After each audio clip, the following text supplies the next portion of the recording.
De manhã cedo, quando voltava para a cidade, Jesus teve fome. Vendo uma figueira à beira do caminho, aproximou-se dela, mas nada encontrou a não ser folhas. Então lhe disse: Nunca mais dê frutos.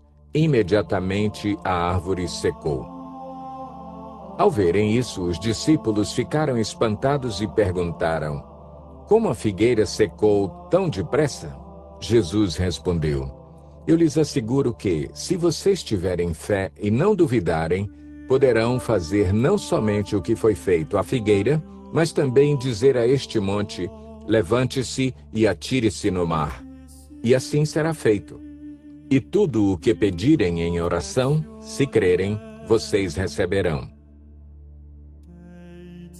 Mateus 21, 18 a 22.